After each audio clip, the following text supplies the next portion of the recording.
video, we get to start Unit 8, which is one of my favorites. It's all about trigonometry, which is our brand new topic for us. And we're going to go ahead and start with our warm-up first.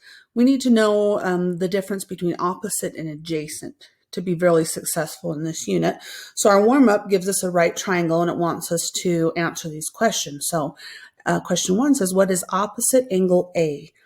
So we've talked a little bit about being opposite. So when we're talking about an angle, we're talking about that side that would be opposite. In this case, we could call it segment CB, but I'm going to go ahead and call it A, since that's our value that's right across from it.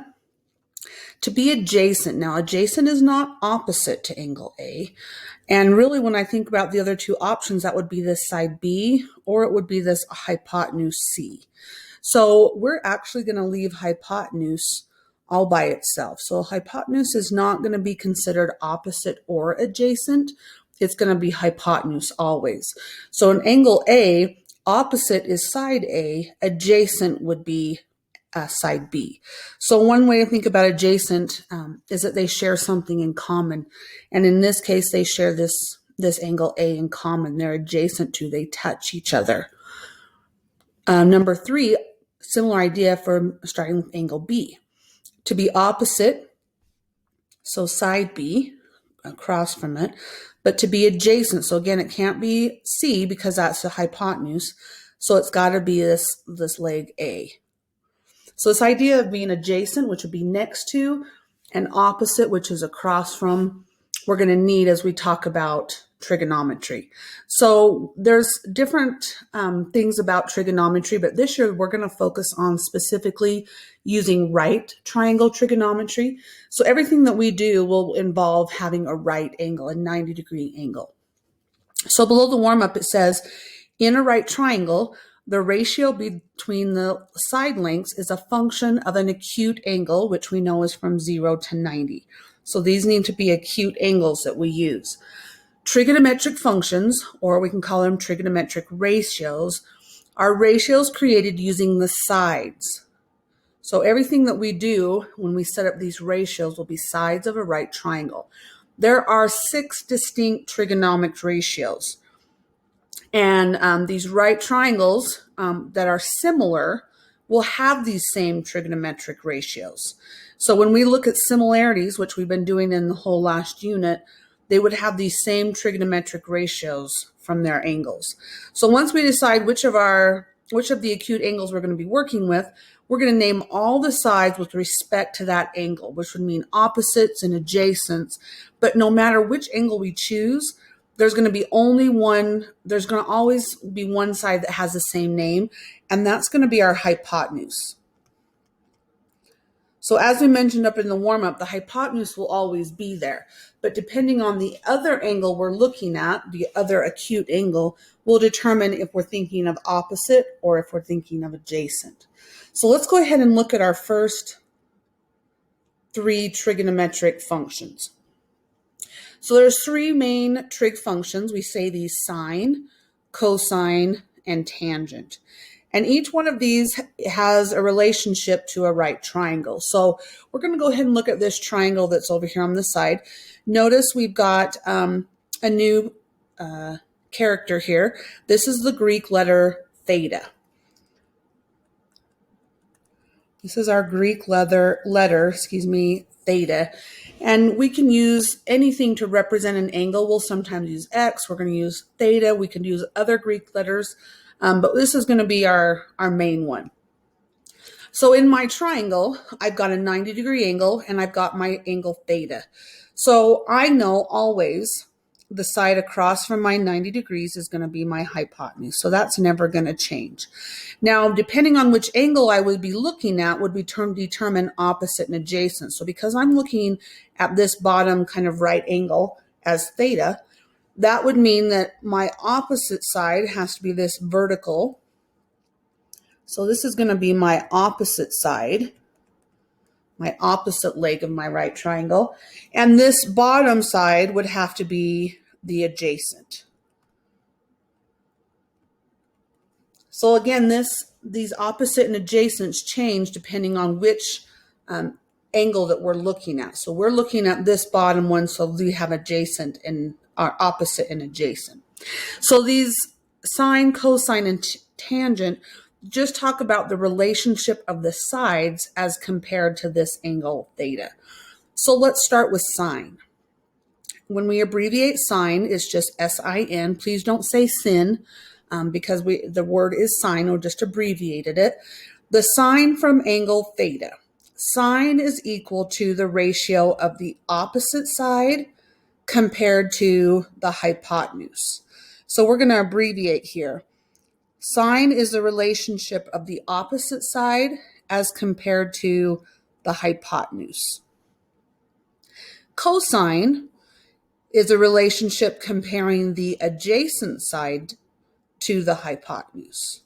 So we're going to abbreviate again, adjacent and then hypotenuse.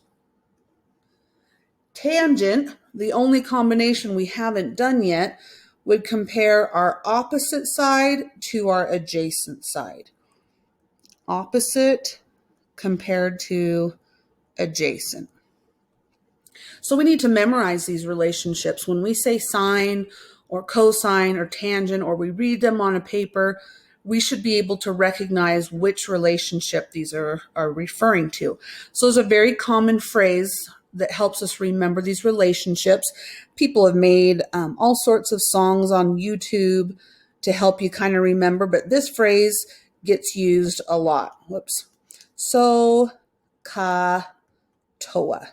And I know it sounds a little bit weird, but it gets used to help people remember.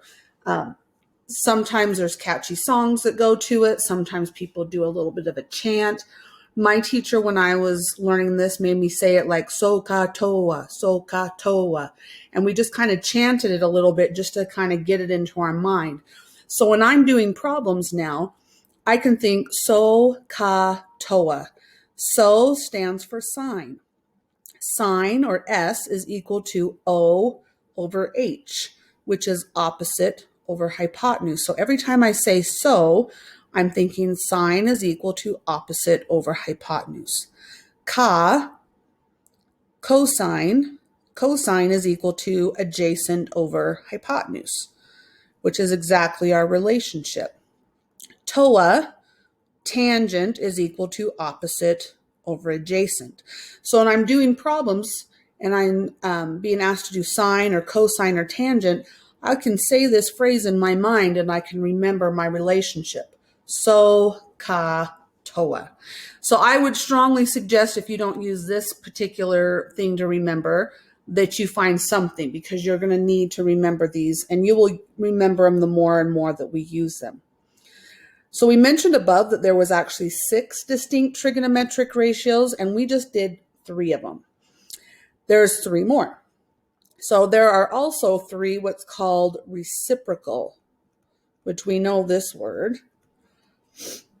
There are also 3 reciprocal trig functions, and these are called cosecant, secant, and cotangent. Now, secant may sound a little bit familiar to you. In secondary 1, we did use or find the slope of a secant line, which there is a relationship that you'll learn about probably in secondary 3. So there is kind of a relationship in that, but we're not going to go that far this year.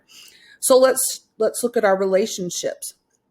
Again, we've got some abbreviations. Cosecant is this first one. So if you want to, you could label it. These ones have a little bit different spelling than their abbreviations maybe suggest. So there's our cosecant. Our next one maybe is a little bit easier, but this one is our secant. And then our last one is cotangent, which I think is a little easier to represent in its abbreviation. But our relationship for cosecant takes the relationship as the hypotenuse compared to the opposite. So the hypotenuse compared to the opposite. The secant takes the hypotenuse compared to the adjacent. And the cotangent takes the adjacent compared to the opposite.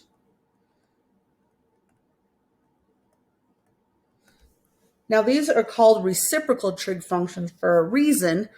because if we notice from our original 3 main trig functions, all of these relationships we set up are reciprocals of the original. So for instance, my cosecant is hypotenuse over opposite, which is the reciprocal to sine, which is opposite over hypotenuse. Secant is hypotenuse over adjacent. It's a reciprocal for cosine, adjacent over hypotenuse. Cotangent is adjacent over opposite, and tangent is opposite over adjacent. So these are all called reciprocal functions, trig functions, because that's literally what they are, the reciprocal of those main 3. So let's practice these relationships and setting these up on this example 1. So the directions want us to find the 6 trig functions and simplify, which is going to be really important that we simplify because these are ratios, and if we can, we need to simplify. So I'm just going to think about what I've got to start with. In my picture, I see my theta, which means 8 is my opposite, 15 is my adjacent, and 17 is my hypotenuse. So when I think about sine, I'm thinking of my phrase so, from so, ka, toa. So is opposite over hypotenuse. Opposite my theta is 8, hypotenuse 17. This is the ratio of these 2 sines from our given theta. Cosine is ka. So ka toa. Ka is adjacent over hypotenuse. Adjacent over hypotenuse. So again, from this given theta, here's a relationship of 2 sides. Tangent theta, so ka toa. Toa is opposite, which we're back to 8, over adjacent 15. And then we have all the reciprocal trig functions, which we notice are just a reciprocal of our 3 main trig functions. Cosecant is the reciprocal of sine. The hypotenuse over the opposite. Secant is the reciprocal of cosine. Hypotenuse over adjacent. Tangent, or cotangent, is a reciprocal of tangent. Adjacent over opposite. So all 6 of these speak to the ratios of 2 of the sides given a certain angle theta. Example B has a little bit of a middle step we need to take care of. I see my theta, which I know my opposite side is 9. What I don't know is my adjacent. I do know my hypotenuse. So I can think of this as side x that I don't know and use some Pythagorean theorem to help me solve for that value of x. So I need to subtract from, 13 squared, 81. So I'm just going to double check. 13 squared minus 9 squared should be 88. So the square root of 88, and I definitely want to make sure I simplify. I know 4 divides in there, and I can take the square root of 4. 4 goes into 88 22 times. And that's as simplified as that goes. So that tells me what my missing side is. So my ratios are going to look a little different than they did in problem A because I've got not a whole value. So sine. Sine is so. Opposite over hypotenuse. 9 over 13. Cosine is ka. Adjacent, so next to, over hypotenuse. So my numerator has my side I solve for over hypotenuse. Tangent is toa, opposite over adjacent. And these give me my 3 main trig functions. And now I can recreate my reciprocal trig functions. I can do secant, or cosecant, the reciprocal of sine, which would end up to be 13 over 9. Secant is a reciprocal of cosine.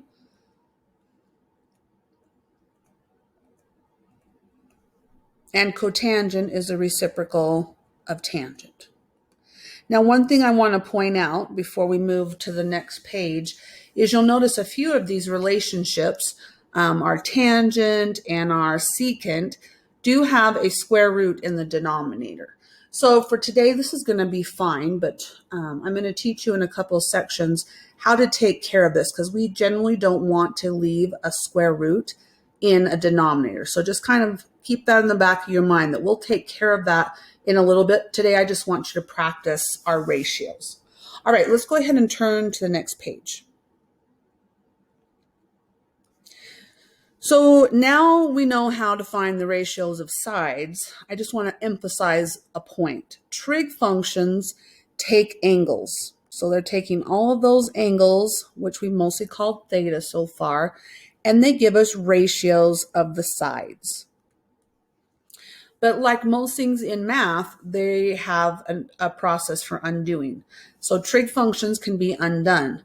And we do this using what's called inverse function notation. So we've seen this a little bit. This would be an example of inverse notation when we've got a -1 almost looking in that exponent spot. So we would say this as the inverse of sine. So to help us, we need to make sure that our calculator is in degrees to help us find these inverses. So I've got some directions here. We want to check our calculator, whether it's on your Chromebook or you've got a handheld one. We want to make sure that this is done. So we're going to press mode. Let me pull up mine. We're going to press mode, which is next to your second button. Then we're going to arrow down. So notice the third one down. Mine is highlighted as radians, but there's the word degree. I need degrees to be highlighted. So arrow over to that and press enter. Once that has pressed enter on, if you move your cursor at all, you'll notice you've got a black box around degrees. This means that this is now turned on. So everything that we do is in terms of degrees. We will talk a little bit about radians much later, but for now we want to make sure we're in degrees. So now that that's done, I'm going to quit and get out of that. We'll come back to that in just a second. So now to do these inverse functions. So before we do this, it says since trig functions take angles and give ratios, which is what we wrote above, inverse trig functions, they're now going to take ratios and they're going to give us angles, which makes sense. To find an inverse means we undo it. So if we're taking angles to find ratios, we should now be able to take ratios and find the angles that they came from. So our ratios can be written as fractions. They can also be written as decimals, just depending on how it's given to us. So example 2 wants us to evaluate each of our expressions and give our answer to the nearest whole degree. So most of these are going to give us decimals. We'll round to the nearest whole degree. So in example A, notice we have our new inverse. We want to find the inverse, the inverse sine of 0.5. So let's look at this little box right here. To find theta, this is what this means, is to find theta that makes this equation true. So sine of some angle, theta, is equal to 1/2. And we're trying to find that theta in our triangle that would produce a ratio of 1/2 or 0.5.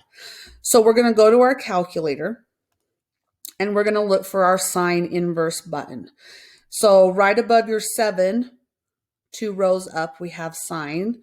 Next to it, we have cosine, and then we have tangent. Notice right above each of them in blue is our inverse. So I would like to do second sine, and it will put that inverse notation up there. And then I'm going to put in in this case, 0.5. And when I press enter, the calculator has stored the relationships. It has stored that it knows if we get the opposite over the hypotenuse and the ratio is 0.5, it must have come from a 30-degree angle. And this is always going to be true. Let's try it again for the tangent. We would like to find the angle that when we use the ratio for tangent, which is opposite over adjacent, we get 6. So back to my calculator, I'm going to do second tangent, and this time I'd like to get the ratio of 6. So we don't have a whole degree here, and that's fine. We just want to round to the nearest whole degree. So make sure you look at your tenths, because if that rounds up, then I would like you to round. So we would call this 81 degrees. So if we were looking at a right triangle and one of the degrees was 81 degrees, then it would give us this relationship that the opposite over the adjacent, the ratio would be 6. Okay, let's do the last one, cosine. So I would like to do second cosine of that decimal 0.86. Adjacent is, or cosine is adjacent over hypotenuse. So the relationship that gives us this has to come from the angle, we'll make sure we round it, 31 degrees. So to find the inverse means we're taking a ratio and finding that angle. So let's practice a little bit more. Let's go ahead and look at example 3. Example 3 wants us to write an equation involving sine, cosine, or tangent that can be used to find theta. And then we're going to solve that. So let's go ahead and look at our triangle. I see my theta, and I'd like to be able to find what that degree is. And I notice I have an opposite side, I have an adjacent side, and I also have my hypotenuse. Now, technically, if I've been given both opposite and adjacent and the hypotenuse, I could use any of the trig functions that I want. I only have to use one. So maybe I want to look at sine. Sine of theta. Well, I know sine is so. Opposite over hypotenuse. Opposite theta is 3, hypotenuse 5. Well, this is my ratio, but as we saw above in the last section, in order to find a theta, I have to use the inverse. So if I want to find that theta, I need to do the inverse of sine of that ratio to find my theta. So I'm going to go back to my calculator and I'm going to do second sine. And you can type it in as a fraction if you'd like to, do an alpha y equals and put in 3/5.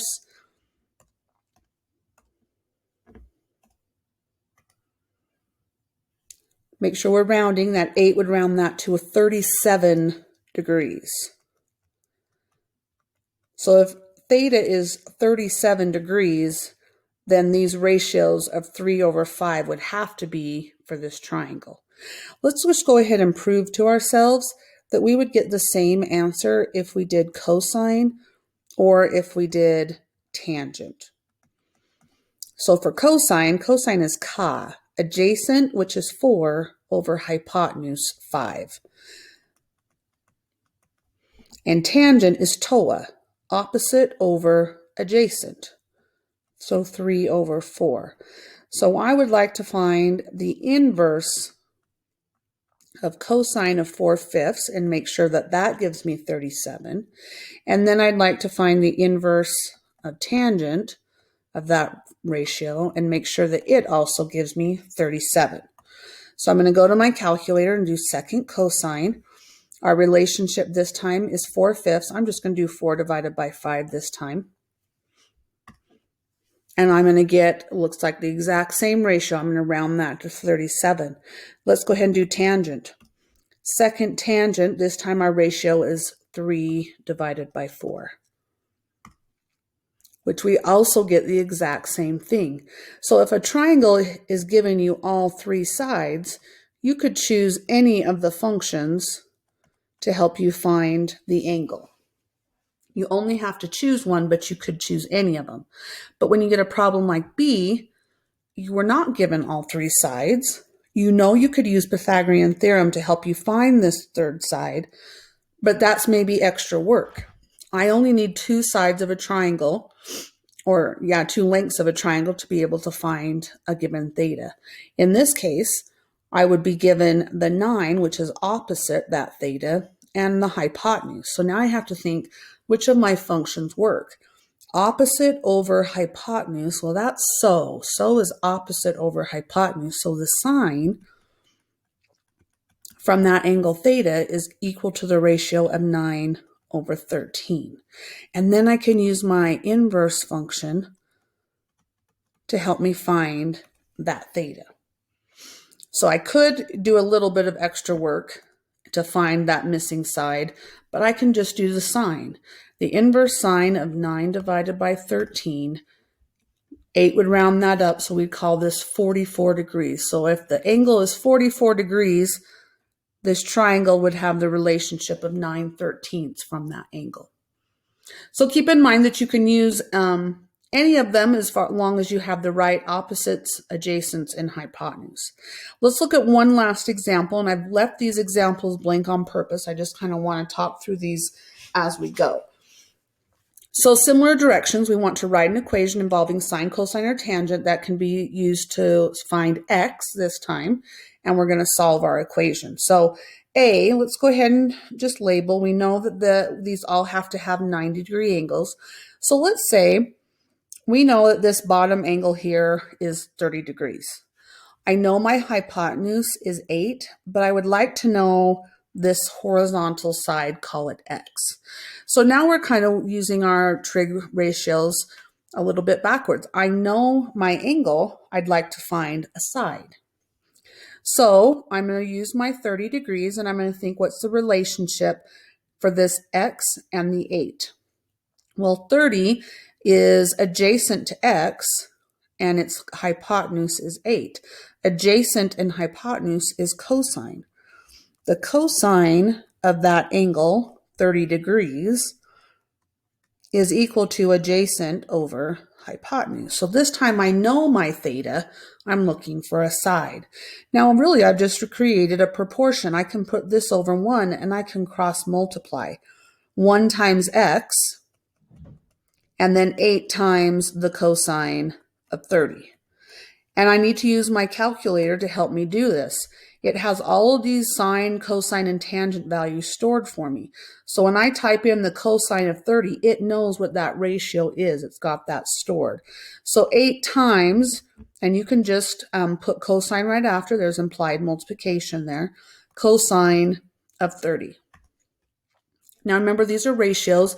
It's going to give you in the decimal, always as a decimal. And so we're just going to round to the nearest tenth if it doesn't turn out to be a whole number. So let's see, 6.9 is about the length of that horizontal side. Let's try this again on B. So again, we'll assume this is 90 degrees.